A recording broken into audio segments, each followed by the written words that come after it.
Hello everyone, welcome back to my channel. I hope आप सभी बहुत अच्छे होंगे। तो चलिए बिना टाइम वेस्ट किए बढ़ते हैं आज के टॉपिक की तरफ। आज हम लोग कुछ इंपॉर्टेंट मल्टीपल चॉइस क्वेश्चंस देखने वाले हैं। तो सबसे पहले फर्स्ट क्वेश्चन देखते हैं। Monomers are converted to polymer by. चार ऑप्शंस आपको दिए गए हैं। पहला है हाइड्रोलिसिस ऑफ मोनोमर्स, दूसरा है condensation reaction between monomers, third option है प्रोटोनेशन ऑफ मोनोमर्स और फोर्थ है नन ऑफ दिस। ठीक है, तो यहाँ पे आपने पढ़ा हुआ है कि मोनोमर्स जो कन्वर्ट होते हैं, ठीक है, कन्वर्टेड टू पॉलीमर, पॉलीमर में जो कन्वर्ट होते हैं वो कैसे होते हैं? Bye condensation reaction between monomers. तो ये वाला ऑप्शन आपका करेक्ट है। नेक्स्ट आ जाते हैं, nylon threads are made of. Nylon threads आपके किसके बने होते हैं? फर्स्ट ऑप्शन है आपका polyethylene polymer, polyethylene polymer, second है पॉलीअमाइड पॉलीमर, थर्ड है पॉलीविनाइल पॉलीमर और फोर्थ है पॉलिएस्टर पॉलीमर। तो जो नाइलॉन थ्रेड्स होते हैं आपके, उनमें अमाइड की लिंकेज होती है। इट मींस आपका जो सेकेंड ऑप्शन है दैट इज पॉलीअमाइड पॉलीमर, ये आपका करेक्ट है। नेक्स्ट क्वेश्चन है, विच of the following is a polyamide. तो अभी आपने देखा यहाँ पे पॉलीअमाइड पॉलीमर किस में होता है? नाइलॉन में। इट मींस आपका कौन सा करेक्ट आंसर होगा? फर्स्ट है टेफ्लॉन, सेकेंड है बेकिलाइट, थर्ड है नाइलॉन 66, फोर्थ है टेरिलीन। तो आपका करेक्ट ऑप्शन है नाइलॉन 66। ठीक है। फोर्थ क्वेश्चन है आपका, which of the following is fully fluorinated polymer. तो कौन सा है? फर्स्ट ऑप्शन है टेफ्लॉन, सेकेंड है नियोप्रीन, थर्ड है पॉलीविनाइल क्लोराइड यानी पीवीसी, फोर्थ है ब्यूना एस। तो जो टेफ्लॉन होता है आपका, ये होता है फुल्ली फ्लोरोनेटेड पॉलीमर। तो आपका करेक्ट ऑप्शन है टेफ्लॉन, क्योंकि आपने पढ़ा है, जैसे हम यहाँ पर नियोप्रीन की बात करें अगर, तो ये पॉलीमर कैसे बनता है नियोप्रीन? जब हम मोनोमर लेते हैं क्लोरोप्रीन। वैसे ही जो टेफ्लॉन होता है इसमें क्या लेते हैं? C2F4, यही होता है ना, C2F4 इसका होल एंड। तो यहाँ पे ये टेफ्लॉन आपका फुल्ली फ्लोरिनेटेड पॉलीमर होता है। नेक्स्ट है, bakelite is obtained from phenol by reacting with. Options are CH3CHO, second option है CH3COCH3, थर्ड ऑप्शन है आपका HCHO, फोर्थ है CH2OH का होल ट्वाइस। ठीक है, तो बेकेलाइट आपका कैसे बनता है? जब हम फिनॉल का रिएक्शन कराते हैं फॉर्मल्डिहाइड के साथ, यानी HCHO आपका करेक्ट आंसर होगा। ठीक है, तो इसको आप कहीं पर नोट डाउन कीजिए या फिर आप स्क्रीनशॉट ले लीजिए, फिर मैं आपको कुछ और इंपॉर्टेंट क्वेश्चंस बता देती हूँ। नेक्स्ट क्वेश्चन देख लेते हैं। The species which can best serve as an initiator for the cationic polymerization is. First option है आपका AlCl3, सेकेंड है HNO3, थर्ड है BuLi एंड फोर्थ है LiAlH4।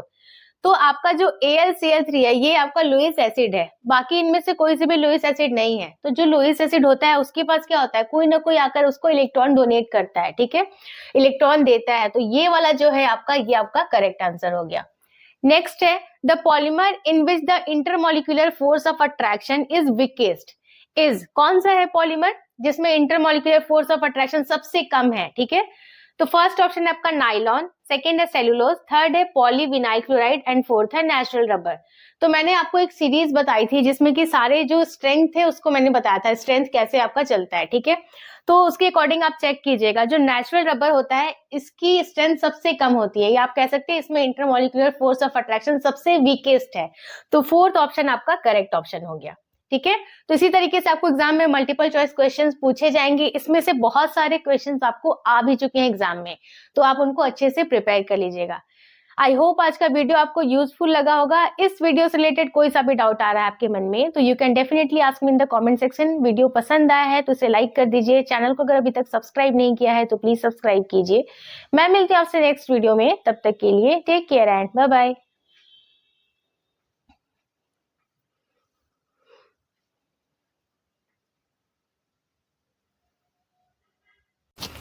Hello everyone, welcome back to my channel. I hope आप सभी बहुत अच्छे होंगे। तो चलिए बिना टाइम वेस्ट किए बढ़ते हैं आज के टॉपिक की तरफ। आज हम लोग कुछ इंपॉर्टेंट मल्टीपल चॉइस क्वेश्चंस देखने वाले हैं पॉलीमर्स के। तो सबसे पहले फर्स्ट क्वेश्चन देखते हैं। The fibre obtained by the condensation of hexamethylene diamine and adipic acid is. Options are, first है रेयॉन, सेकेंड डेक्रॉन, थर्ड है आपका नाइलॉन 66 एंड फोर्थ है टेफ्लॉन। तो जब हम कंडेंसेशन कराते हैं hexamethylene diamine and adipic acid का, तो हमें क्या मिलता है? हेक्सामिथिलीन डाइअमीन, यानी ये क्या होगा? यहाँ पे आप लिखेंगे CH2 का होल 6, क्योंकि क्या है ये हेक्सामिथिलीन है, और डाइअमीन यानी NH2 और यहाँ पे भी NH2, दो आपके अमीन ग्रुप जुड़े हैं। और क्या है? एडिपिक एसिड, ये क्या होता है? CH2 का होल 4 COOH एंड COOH। क्या मिलता है हमें जब हम इसका कराते हैं कंडेंसेशन पॉलीमराइजेशन, तब हमें मिलता है जाके नाइलॉन 66 या नाइलॉन 66। ठीक है, कैसे आप इसको याद भी रख सकते हैं। देखिए नाइलॉन 66 का नाम क्यों पड़ा होता है 66, क्योंकि यहाँ पे कार्बन इसमें देखिए कितने हैं, 6 कार्बन इसमें है और इसमें देखिए 4 ये 5 एंड 6 कार्बन इसमें भी हैं, इसीलिए इसका नाम भी पड़ा है नाइलॉन 66। तो ऑप्शन आपका कौन सा करेक्ट है, थर्ड वाला। नेक्स्ट है neoprene rubber is obtained by the polymerization of. First option है आपका 1,3-ब्यूटाडाइइन, सेकेंड है 2-मिथाइल-1,3-ब्यूटाडाइइन, थर्ड है आपका 2-क्लोरो-1,3-ब्यूटाडाइइन एंड फोर्थ है आपका स्टाइरिन एंड ब्यूटाडाइइन। तो आपका नियोप्रीन रबर जो है वो कैसे मिलता है पॉलीमराइजेशन जब हम कराते हैं तो 2-क्लोरो-1,3-ब्यूटाडाइइन इससे मिलता है, क्योंकि जो आपका नियोप्रीन है ये कैसा है, ये है आपका सिंथेटिक रबर। ठीक है, मिलता कैसे है हमें, जब हम मोनोमर लेते हैं क्लोरोप्रीन, ठीक है, तब हमें जाके मिलता है पॉलीमर क्या चीज, नियोप्रीन, जो कि है आपका सिंथेटिक रबर। इसको हम कैसे लिखते हैं क्लोरोप्रीन को, ये होता है आपका 2-क्लोरो-1,3-ब्यूटाडाइइन, यही है आपका क्लोरोप्रीन। कैसे बनाते हैं, 2 क्लोरो है ना, यानी CH2। अब यहाँ पे ध्यान से देखिए 2 पे क्लोरीन आना चाहिए, ठीक है, तो यहाँ पे लगाइए क्लोरीन। अब क्या हो गया, ब्यूटा यानी 4 कार्बन 1 2 3 4 एंड 1,3 पे क्या है आपका इन है, 2 इन है इसलिए डाइइन।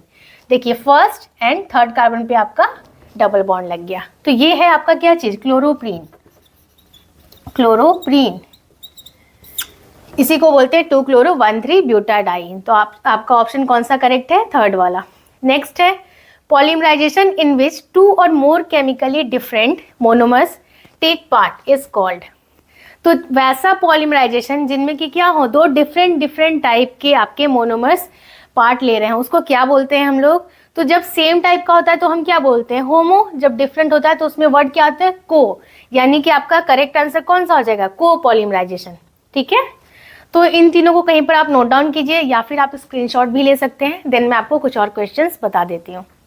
क्वेश्चन देखते हैं, which of the following statements is false.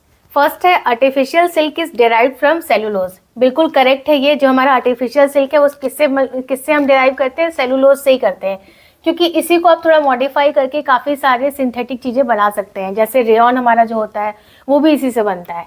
Next है the repeat unit in natural rubber is isoprene, तो ये भी बिल्कुल करेक्ट है, क्योंकि जो नेचुरल रबर है आइसोप्रीन जो होता है वो क्या होता है, इस टाइप का होता है आपका CH2 then double bond C, यहाँ पे CH then double bond CH2 और यहाँ पे क्या आ जाएगा आपका CH3। मतलब ये क्या बन गया आपका 2 पे मिथाइल, ठीक है, देन 1,3 पे क्या है, 4 कार्बन है यानी ब्यूटा डाइइन, 2 आपके इन लगे हुए हैं इसलिए डाइइन। ठीक है, वैलेंसी सबकी आप चेक कर लीजिएगा। ठीक, तो ये आपका बन गया किसका स्ट्रक्चर, ये हो गया आपका आइसोप्रीन का। ठीक है, यानी 2 मिथाइल 1,3 ब्यूटाडाइइन, ये क्या होता है, आइसोप्रीन होता है आपका। तो ये इसकी कई सारी यूनिट्स होती हैं, ठीक है, रिपीटेड यूनिट्स हैं इनकी, तो ये बिल्कुल करेक्ट है। नेक्स्ट है both starch and cellulose are polymers of glucose, ये भी बिल्कुल करेक्ट है, क्योंकि ये जो आपके स्टार्च है और सेलुलोज है ये दोनों ग्लूकोज के ही पॉलीमर्स हैं, ये अल्फा का होता है और ये बीटा का होता है। नेक्स्ट है nylon 66 is an example of elastomers, नहीं, ये इलास्टोमर का एग्जाम्पल बिल्कुल भी नहीं है, ये आपका क्या होता है, ये आपका होता है फाइबर। ठीक है, क्या होता है ये, फाइबर, इसलिए ये वाला स्टेटमेंट आपका क्या है, फॉल्स है। करेक्ट आंसर कौन सा हो जाएगा, फोर्थ वाला। नेक्स्ट क्वेश्चन है विच of the following is fully fluorinated polymer. Fully fluorinated polymer कौन से हैं आपके, तो फर्स्ट ऑप्शन है नियोप्रीन, सेकेंड है PVC यानी कि पॉलीविनाइल क्लोराइड, नेक्स्ट है ब्यूना S एंड फोर्थ है टेफ्लॉन। तो फुल्ली फ्लोरिनेटेड, याद कीजिए टेफ्लॉन के बारे में मैंने पढ़ाया था आपको कि क्या होता है, ये CF2 देन CF2 का यहाँ पे होल एंड। यहाँ पे जो आपका टेफ्लॉन होता है, जो भी हमारे नॉन स्टिक जो यूटेंसिल्स होते हैं उनमें जो कोटिंग होती है वो किसकी होती है, टेफ्लॉन की होती है, इसमें आपको फ्लोरीन ही फ्लोरीन मिलेगा, ये फुल्ली फ्लोरिनेटेड होते हैं पॉलीमर। ठीक है, तो करेक्ट आपका आंसर कौन सा हो जाएगा, टेफ्लॉन। नेक्स्ट है विच of the following is a natural polymer? First है सिस 1,4 पॉलीआइसोप्रीन, नेक्स्ट है पॉली ब्यूटाडाइन स्टाइरिन, थर्ड है आपका पॉली ब्यूटाडाइन एंड फोर्थ है पॉली ब्यूटाडाइन एक्राइलोनाइट्राइल। तो नेचुरल पॉलीमर, अब यहाँ पे देखिए ये जो सिस 1,4 पॉलीआइसोप्रीन है, ठीक है, तो जो हमारा नेचुरल रबर होता है वो कैसे मिलता है हमें, उसमें हम कौन सा मोनोमर यूज करते हैं? उसमें हम करते हैं आइसोप्रीन। जैसे कि जब हमारा सिंथेटिक रबर होता है उसके लिए हम क्या यूज करते हैं? सिंथेटिक रबर में हम यूज करते हैं नियोप्रीन। उसका नियोप्रीन जो होता है पॉलीमर होता है, और जो उसका मोनोमर हम लेते हैं वो लेते हैं क्लोरोप्रीन। अब यहाँ पर क्या लेते हैं हम नेचुरल रबर के लिए? आइसोप्रीन। तो ये कैसे बनता है आइसोप्रीन? जैसे हमने अभी यहाँ पे बनाया, ये जो स्ट्रक्चर हमने बनाया अभी ये मैंने बनाया ही था, आइसोप्रीन, यही है आपका आइसोप्रीन। तो इसमें क्या होता है, जो हमारा सिस 1,4 पॉली आइसोप्रीन है तो इसी से हमें मिलता है नेचुरल रबर, ठीक है। तो कैसे मिलेगा? सबसे पहले हम ये आइसोप्रीन बना लेते हैं, ठीक है। तो बना लिया हमने, ठीक, CH2, देन यहाँ पे डबल बॉन्ड, क्या हो गया ये आपका 2 मिथाइल 1,3 ब्यूटाडाइइन। अब इसका जब हमने पॉलीमराइजेशन कराया तो मिलेगा क्या हमें? अब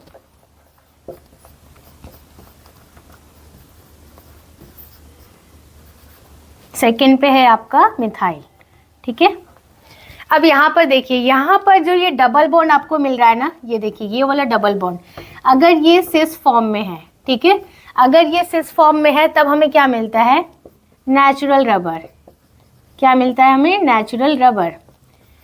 यहाँ पे देखिए एग्जांपल में सिस फॉर्म में है ना, ये 1,4 पॉली आइसोप्रीन, ये स्ट्रक्चर किसका है? आइसोप्रीन का। और ऐसे कितने सारे होंगे? n नंबर्स ऑफ होंगे, क्योंकि पॉली मीन्स ही होता है मेनी, तो ऐसे आपके कई सारे होंगे। तो ये क्या है? पॉली आइसोप्रीन, और ये कौन से फॉर्म में है? सिस फॉर्म में, ठीक है। 1 एंड सिस 1,4 पॉली आइसोप्रीन। तो ये हो गया आपका करेक्ट आंसर, यानी कि ऑप्शन नंबर फर्स्ट, ठीक है। अब इसको आप कहीं पर सबसे पहले नोट डाउन कीजिए, देन मैं आपको कुछ और क्वेश्चंस बता देती हूँ। तो करते तब इनका नाम क्या हो जाता है? आपने पढ़ा हुआ है ना ये गुट्टा पर्चा, तब ये नाम आता है इसका, ठीक है। कब आता है? जब ये ट्रांस कॉन्फ़िगरेशन शो करते हैं।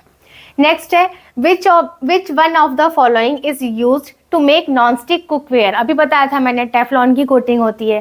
टेफ्लॉन क्या होता है आपका? Poly tetrafluoroethylene. ये आपका करेक्ट आंसर हो गया, ठीक है। कैसे बनता है? यहाँ पे देखिए n नंबर्स हमने ले लिया, n नंबर्स ऑफ CF2, ठीक है, डबल बॉन्ड CF2। जब पॉलीमराइजेशन होगा तो फाइनली हमें क्या मिल जाएगा? CF2 का होल n, यानी ये क्या है आपका? Teflon poly tetrafluoroethylene. तो ये हो गया आपका correct answer. So that's all for today. I hope आज का वीडियो आपको यूजफुल लगा होगा। इस वीडियो से रिलेटेड कोई सा भी डाउट आ रहा है आपके मन में तो आप मुझे कमेंट सेक्शन में पूछ सकते हैं। वीडियो पसंद आया तो इसे लाइक कर दीजिए। चैनल को अगर अभी तक सब्सक्राइब नहीं किया है तो प्लीज़ सब्सक्राइब कीजिए। मैं मिलती हूँ आपसे नेक्स्ट वीडियो में, तब तक के लिए take care and bye bye.